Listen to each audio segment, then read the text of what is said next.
আসসালামু আলাইকুম।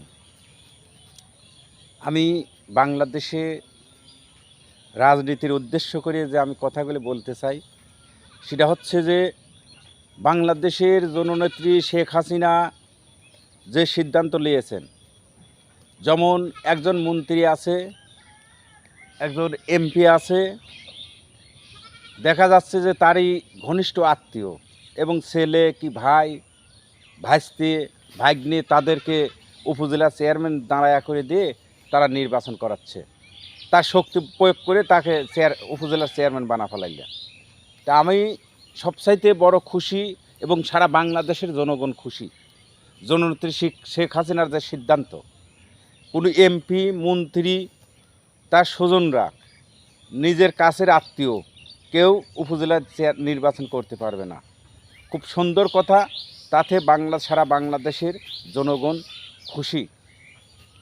দ্বিতীয় কথা হচ্ছে যে বাংলাদেশে যারা চেয়ারম্যান আছেন,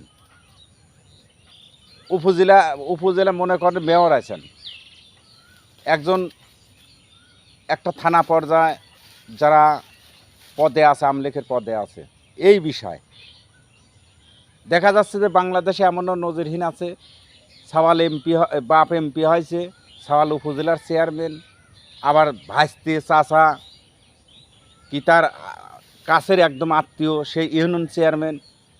এইগুলি এরা গায়ের জোরেও কিছু কাজ করে ফেলাইছে, তারা ক্ষমতার বলেও কিছু কাজ করছে, কিন্তু সাধারণ জনগণের মনের তো আর মানিয়ে নেয় নাই।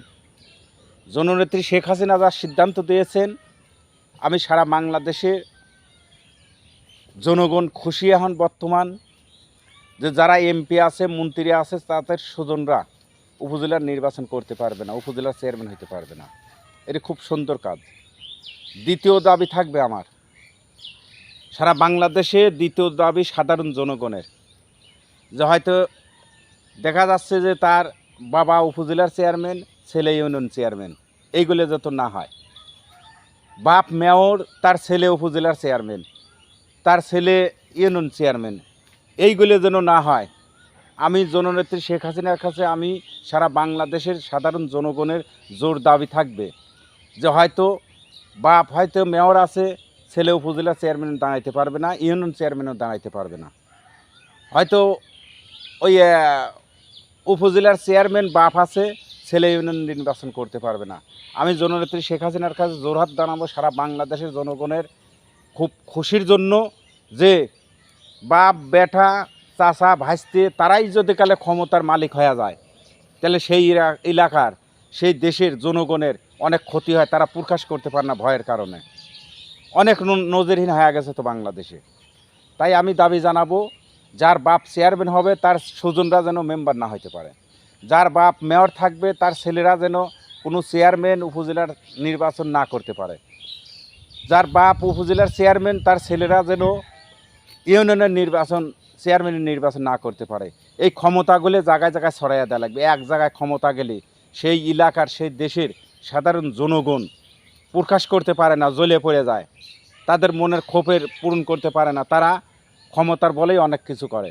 তাই আমি সারা বাংলাদেশের যত রাজনীতিবিদ আছেন, আমলিকের জননেত্রী শেখ হাসিনার কাছে আমার দাবি থাকবে, যে এই জনপ্রতিনিধিগুলি আপনি যে সিদ্ধান্ত দিয়েছেন সারা বাংলাদেশের লোক খুশি হয়েছে, যে এমপি মন্ত্রীর স্বজনরা উপজেলা নির্বাচন করতে পারবে না, তারা প্রতিনিধি হইতে পারবে না, যারা মেয়র আছে তাদের ছেলে যেন কোনো প্রতিনিধি না হইতে পারে, যারা চেয়ারম্যান আছে তাদের নিকট আত্মীয় ভাই ছেলে এরা যেন মেম্বার না হইতে পারে। আমার এইগুলো সাধারণ জনগণের দাবি থাকবে। এখন বাপ মেয়র আছে, ছেলে উপজেলার চেয়ারম্যান, বাপ উপজেলার চেয়ারম্যান, ছেলে ইউনিয়ন চেয়ারম্যান, এইগুলি যাতে না হয়, এইগুলি ঠিকভাবে যদি কালে বাংলাদেশে তালিকা করা যায়, তাহলে বাংলাদেশের আমলিকের এই যে যারা পুরাতন আমলিক আজ পর্যন্ত তাদের মনে করেন 70-80 বছর বয়স হয়ে যাচ্ছে, তারা কোনো দিন আমলিকের বড় পদেও যাইতে পারে নাই, কোনো প্রতিনিধি হইতে পারে নাই, শুধু খালি এই কারণেই। তার কারণ তারা আজীবন এই আমলিকের জন্য শ্রম দিতেই আছে। যেমন আমার মতন লোক, আমি ছোটোর থেকে আমি আমলিকের পরিবারের সন্তান, আমার জীবনটাই শুধু আমলিকের সাথে শ্রম দিতে দিতেই গেল। আমরা কোনো দিন আমলিকের বড় পদেও যাইতে পারি নাই, আমরা আমলিকের সুযোগ সুবিধাও দেখি নাই, আমরা কোনো প্রতিনিধিও হইতে পারি নাই। আমরা আমাদের ছেলেরে, আমার ছেলে এ পর্যন্ত আমি কোনো চাকরিও দিতে পারি নাই। এই তো হচ্ছে গা, আমরা আমলিক সারা জীবন আমলিকের জন্য শ্রম দিয়েই আসতেছি, কিন্তু আমরা আমলিকের দলের যে একটা সুযোগ সুবিধা, দলের যে একটা মূল্যায়ন, এই জিনিসটা এ পর্যন্ত আমরা পাই নাই।